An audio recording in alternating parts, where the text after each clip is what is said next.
Hello friends, કેમ છો? આજના આ વિડીયોમાં આપણે દિશા અને અંતરના કેટલા પ્રકારના પ્રશ્નો હોય છે એની આપણે ચર્ચા કરવાના છીએ. આના પહેલાના વિડીયોમાં દિશા અને અંતરની જે બેઝિક થિયરી છે એની ચર્ચા આપણે કરેલી છે. જો વિડીયો એકવાર ન જોયો હોય તો વિડીયો એકવાર જોઈ લેવો, જેથી કરીને આપની એ લિંક જળવાઈ રહે. આજના વિડીયોમાં આપણે જે દિશા અને અંતરમાં અલગ અલગ પ્રકારના પ્રશ્નો પૂછવામાં આવે છે એ તમામ પ્રકારના પ્રશ્નો કેવા હોય છે અને એના એક કે બે ઉદાહરણ દ્વારા આપણે એ પ્રકાર સમજીશું. અને પછી આવનારા વિડીયોમાં આપણે ગઈ પરીક્ષાઓમાં પૂછાઈ ગયેલા અંતર અને દિશાના જે પ્રશ્નો છે કે દાખલાઓ છે એની આપણે ચર્ચા કરવાના છીએ. તો વધારે સમય બગાડ્યા વગર આપણે આજનો વિડીયો શરૂ કરીએ છીએ. એ પહેલા એક મહત્વની જાણકારી આપી દઉં કે હવે પછી આ એક્ઝામ વિઝ ચેનલ પર રેગ્યુલરલી વિડીયો અપલોડ થવાના છે, જે આપને આપની સફળતા માટે ખૂબ જ ઉપયોગી થશે અને આપનું કારકિર્દી છે એ બનાવવામાં આ ચેનલ આપને ખૂબ જ અગત્યનો ભાગ ભજવવાની છે. તો જો હજુ સુધી આ ચેનલને સબસ્ક્રાઇબ ન કરી હોય તો ચેનલ સબસ્ક્રાઇબ કરી લેવા વિનંતી અને સાથે સાથે બેલ આઇકન દબાવી દેવું, જેથી કરીને આપને મારા વિડીયોની અપડેટ્સ મળતી રહે અને એવા મિત્રોને પણ શેર કરો જેને ખરેખર કંઈક શીખવાની તમન્ના છે, કંઈક શીખવાની જરૂર છે, જેથી કરીને એ મોંઘી ફીસ બગાડ્યા વગર પણ સારી રીતે એ પોતાની સફળતા સુનિશ્ચિત કરી શકે. તો હવે વધારે સમય બગાડ્યા વગર આપણે આજનો વિડીયો શરૂ કરીએ છીએ. દિશા અને અંતરનો પહેલો ટાઈપ જે છે, પહેલા પ્રકારનો પ્રશ્ન, એ હંમેશા ડિગ્રી આધારિત હોય છે. એટલે અહીંયા આપણે પહેલો પ્રશ્ન જે પહેલો ટાઈપ છે એ ડિગ્રી આધારિત લીધેલો છે. તો ડિગ્રીની જ્યારે ચર્ચા કરતા હોઈએ ત્યારે આપણે ખાસ સમજવું રહ્યું કે ખૂણો અહીંયા ઉપયોગી થશે. કઈ રીતના? તો આપણે જાણીએ છીએ કે 8 પ્રકારની દિશાઓ આપણે જાણીએ છીએ. મુખ્ય 4 દિશા અને 4 નાની દિશા, એટલે કે એના ખૂણાઓ. તો જો આખે 8 દિશાઓ છે એને આપણે વર્તુળ સમજીએ તો વર્તુળ છે હંમેશા 360 ડિગ્રીનું હોય અને 360 ડિગ્રીની અંદર આ 8 દિશાઓ સમાવિષ્ટ છે. તો જો આપણે 360 ના 8 ભાગ પાડીએ, એટલે કે 360 અંશને આપણે 8 વડે ભાગીએ તો એકનો જવાબ આવશે 45 અંશ. એટલે કે એક ભાગ છે એ 45 અંશનો થાય છે. મતલબ કે જો હું આ ભાગને ગણું તો આ 45 અંશ અને આ ભાગ ગણું તો બીજા 45, એટલે કે કુલ મુખ્ય જે દિશા છે એ મુખ્ય દિશા વચ્ચેનો જે ભાગ છે, ખૂણો છે, એ 90 અંશનો બને છે. અને એના માટે જ મેં અહીંયા તમને કેટલા ભાગ અને કેટલી ડિગ્રી છે એ લખેલી છે. ખરેખર આ ખૂબ જ ઉપયોગી કોષ્ટક છે, કારણ કે જેટલા ભાગ થશે એના આધાર પર સીધો ખબર પડશે કેટલા ડિગ્રીનું અંતર છે અથવા કેટલા ડિગ્રીનું અંતર ફરેલું છે, એના પર કેટલા ભાગ છે નક્કી થઈ શકે છે. બરાબર? તો આ જે છે એ મુખ્ય એની બાબત છે કે જ્યારે આપણે ડિગ્રીની વાત કરતા હોઈએ ત્યારે આપણે ખૂણો ધ્યાનમાં લેવો પડશે. હવે આપણે ઉદાહરણ દ્વારા સમજીએ. પહેલો એ પ્રશ્ન છે કે એક વ્યક્તિ પૂર્વ દિશામાં મુખ રાખીને ઊભો છે. હવે જો તે પોતાની જમણી બાજુ 90 ડિગ્રી ફરે તો હાલ તેનો ચહેરો કઈ દિશામાં હશે? અહીંયા જમણી બાજુ ફરે, પૂર્વ દિશામાં એ મુખ રાખીને ઊભો છે. ધારો કે આપણે માનીએ આ 4 દિશાઓ છે, આ પૂર્વ દિશા છે, આ બાજુ મુખ રાખીને ઊભો છે. હવે એ પોતાની જમણી બાજુ, અહીંયા ખાસ સમજી લેજો, જમણી બાજુ અને ડાબી બાજુની ચર્ચા મેં આગલા વિડીયોમાં કરેલી છે, પણ તેમ છતાં અહીંયા તમને જણાવી દઉં કે જમણી બાજુ એટલે સમજવાનું ઘડિયાળની દિશામાં અને ડાબી બાજુ મતલબ ઘડિયાળની વિરુદ્ધ દિશામાં.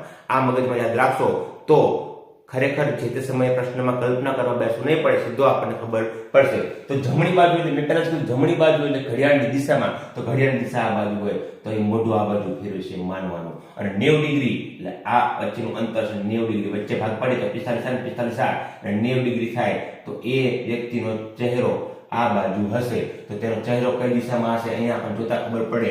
અને 90 ડિગ્રી એટલે 2 ભાગ થાય તો અહીંયા 2 ભાગ પણ આપણે સમજી શકીએ છીએ. તો જવાબ હશે એનો દક્ષિણ દિશામાં. તો આ પ્રશ્નનો જવાબ થશે દક્ષિણ દિશામાં.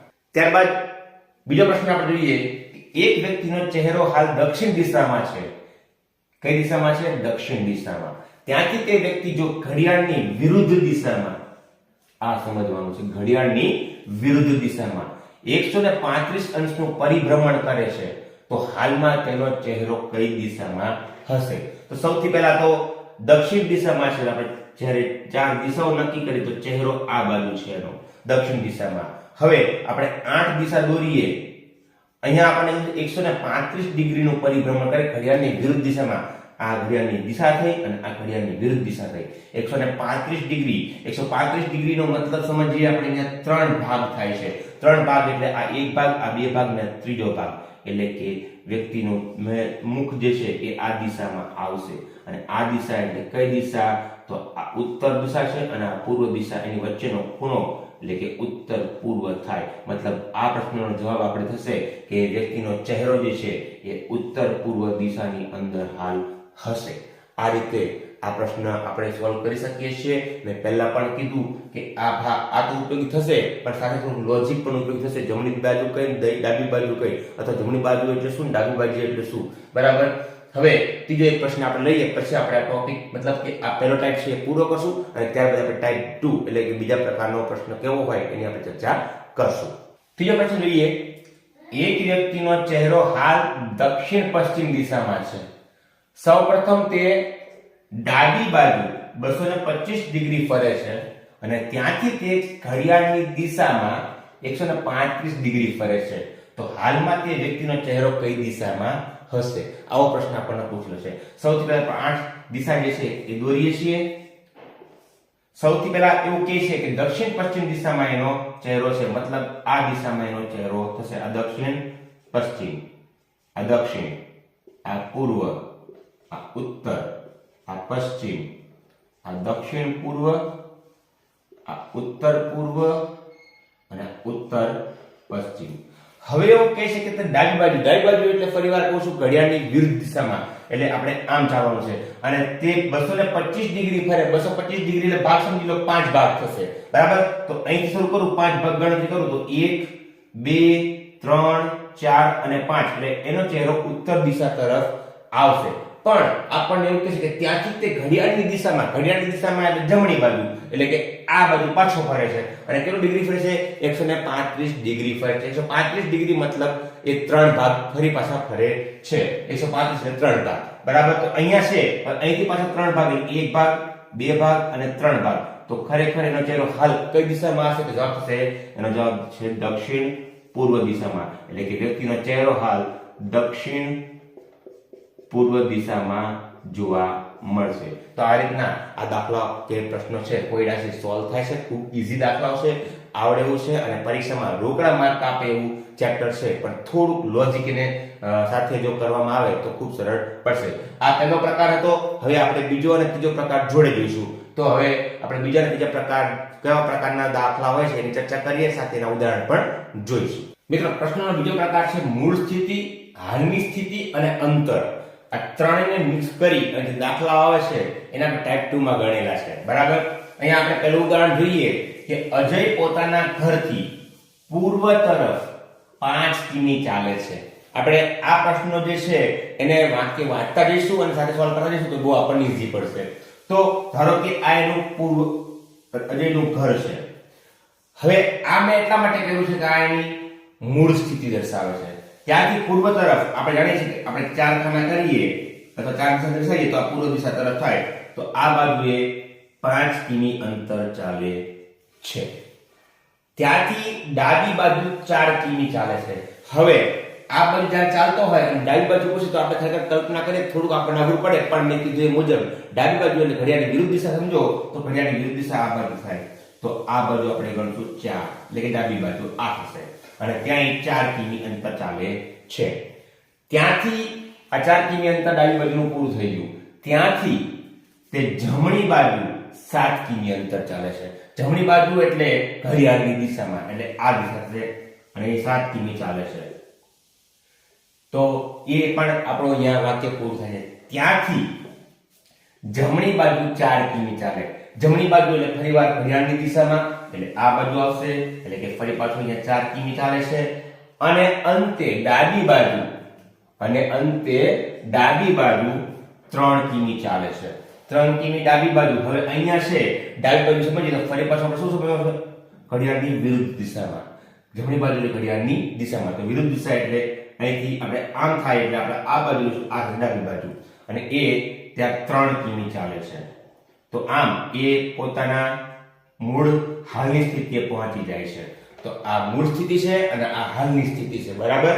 અને આના આધારે બે પ્રશ્ન આપણને પૂછેલા છે કે હાલમાં અજયનો ચહેરો કઈ દિશામાં હશે. ઓબ્વિયસલી આ કઈ દિશા છે, જે દિશા જઈ રહ્યો તો આ દિશા છે પૂર્વ દિશા, એટલે કે પહેલા પ્રશ્નનો જવાબ થશે ચહેરો પૂર્વ દિશામાં હશે. બીજો પ્રશ્ન છે અજય પોતાના ઘરથી કેટલો દૂર હશે. આ પ્રશ્ન સમજવા જેવો છે. અહીંયા આપણને એવું પૂછે કે અજય પોતાના ઘરથી, ધારો કે એનું ઘર છે ત્યાંથી આ હાલની સ્થિતિ જે છે એનું વચ્ચેનું અંતર કેટલું છે. તો જ્યારે કેટલો દૂર છે એવો પ્રશ્ન પૂછે ત્યારે ટૂંકામાં ટૂંકું અંતર લેવાનું, અને કુલ કેટલું અંતર કાપ્યું જ્યારે પ્રશ્ન પૂછે તો એની આખી મુસાફરીની ગણતરી કરવાની થાય. તો અહીંયા આપણે કેટલો દૂર છે એવું પૂછ્યું તો 5 કિમી, આ 7 કિમી અને આ 3 કિમી, આ ત્રણનો જ સરવાળો થાય. આ બંને 4-4 કિમીનો આમાં સમાવેશ થશે નહીં. પણ જો પ્રશ્ન પૂછો ઘરથી હાલની સ્થિતિ સુધી પહોંચવા માટે એને કુલ કેટલું અંતર કાપ્યું છે, તો કેટલું ચાલ્યો છે, તો આ બંનેની ગણતરી પણ આપણે એમાં કરાય. પણ અહીંયા આપણને ખાલી એટલું પૂછ્યું કેટલો દૂર છે, તો આપણે અહીંયા થશે જવાબ 5 + 7 + 3, એટલે કે 10 ને 5 15 કિલોમીટર પોતાના ઘરથી દૂર છે. તો આ પ્રમાણે પ્રશ્ન સોલ્વ થાય છે. ટાઈપ 2 આને કહેવાય છે મૂળ સ્થિતિ, હાલની સ્થિતિ અને અંતર. તો આ એક ઉદાહરણ હતું. બીજું એક ઉદાહરણ જોઈએ એટલે આપણને વિશેષ ખ્યાલ આવે, અને ત્યાર પછી આપણે ચોથા નંબરની ટાઈપ એટલે કે ત્રીજા પ્રકારનો પ્રશ્ન છે એ કેવા પ્રકારનો પ્રશ્ન છે એની આપણે ચર્ચા કરીશું. બીજું ઉદાહરણ છે રમેશ દક્ષિણ દિશામાં 7 કિમી ચાલે છે. તો ધારો કે રમેશ અહીંયા ઊભો છે, અહીંથી દક્ષિણ દિશા આ બાજુ થાય 7 કિમી ચાલે છે. ત્યારબાદ જમણી બાજુ વળીને 3 કિમી ચાલે છે. જમણી બાજુ એટલે ઘડિયાળની દિશામાં, એટલે આ બાજુ 3 કિમી ચાલે છે. ત્યાર પછી ત્યાંથી ફરી જમણી બાજુ એટલે ફરીવાર ઘડિયાળની દિશામાં, એટલે આ બાજુ કેટલા કિમી ચાલે છે? 7 કિમી ચાલે છે. ફરીવાર 7 કિમી ચાલે છે. અને અંતે ડાબી બાજુ વળીને 5 કિમી ચાલે છે. એટલે અહીંયા એ 5 કિમી ચાલશે ડાબી બાજુ. ડાબી બાજુ ઘડિયાળની અહીંથી વિરુદ્ધ દિશામાં ગણવાનું છે, એટલે આપણે આ બાજુ બાદ થશે. બરાબર.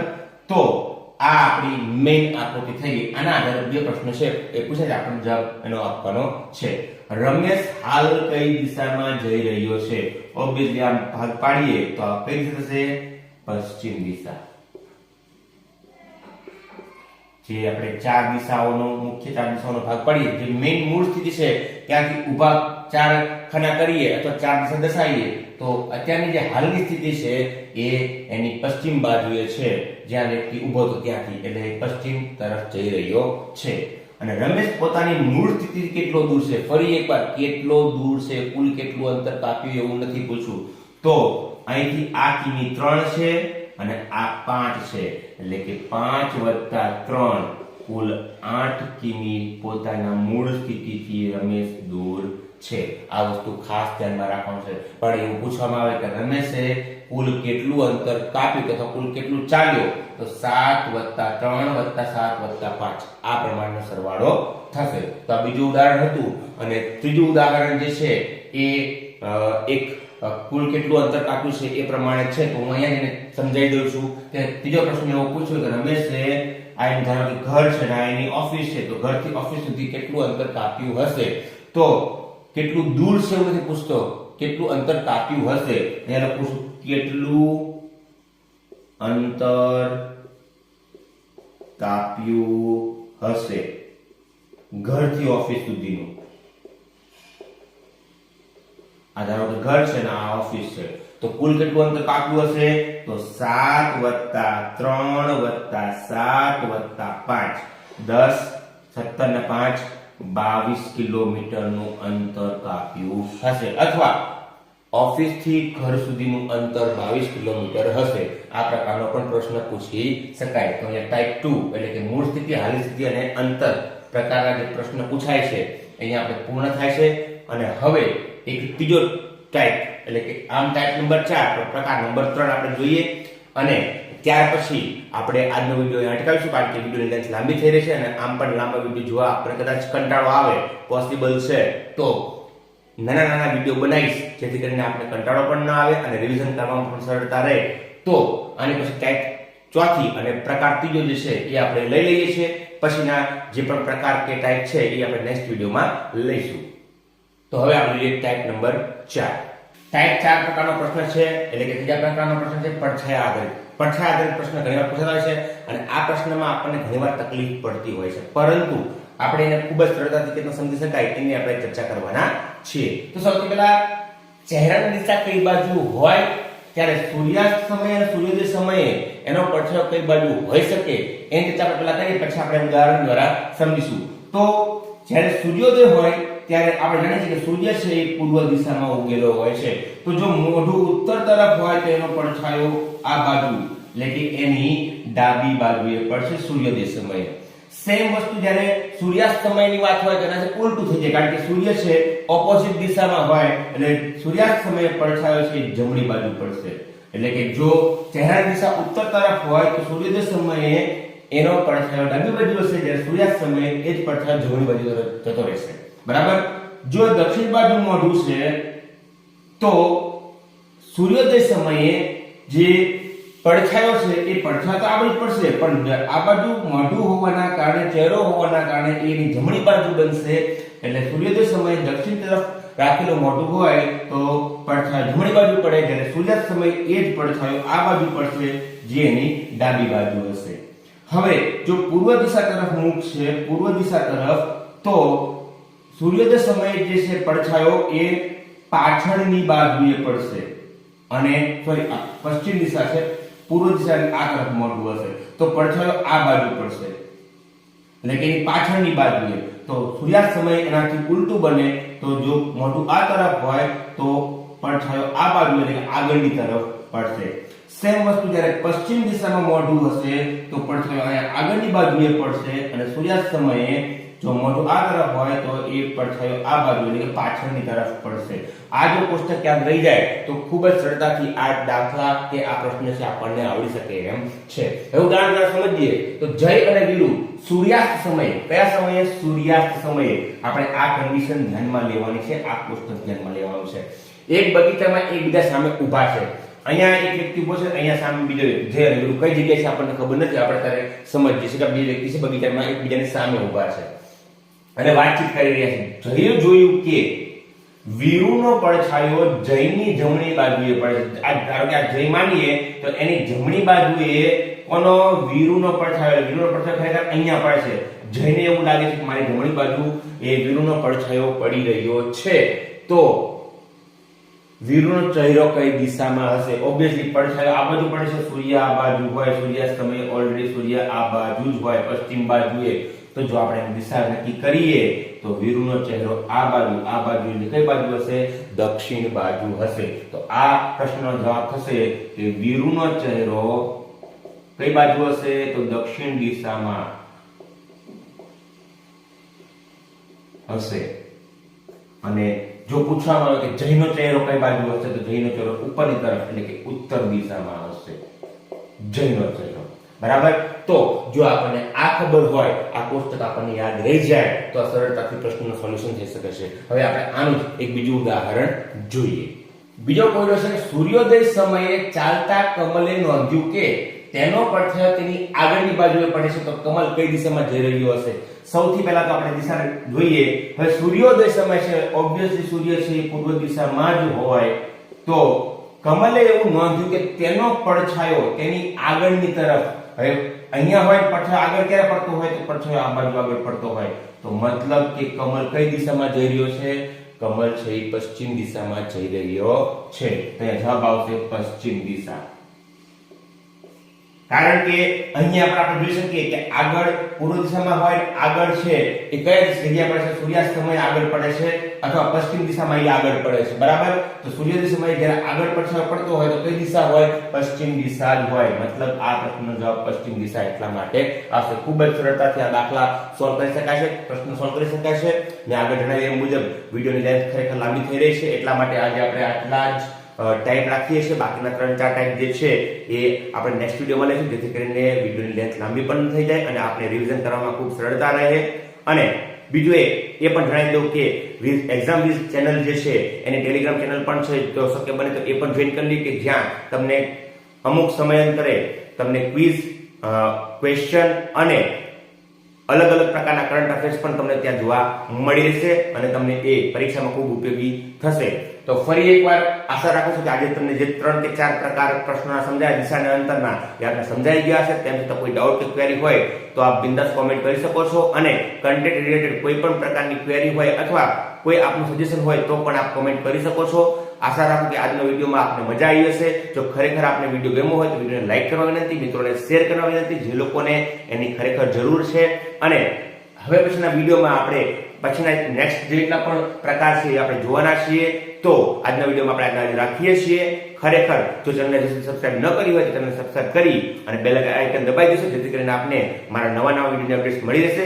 અને ફરી એકવાર હવે એક્ઝામ ચેનલ પર રેગ્યુલરલી વિડીયો અપલોડ થવાના છે. હા, ડેઈલી વિડીયો ન આવી શકે એવું બની શકે, પણ રેગ્યુલરલી વિડીયો આવવાના છે, તો જે આપની સફળતા સુનિશ્ચિત કરવા માટે ખૂબ ઉપયોગી થશે. ધન્યવાદ.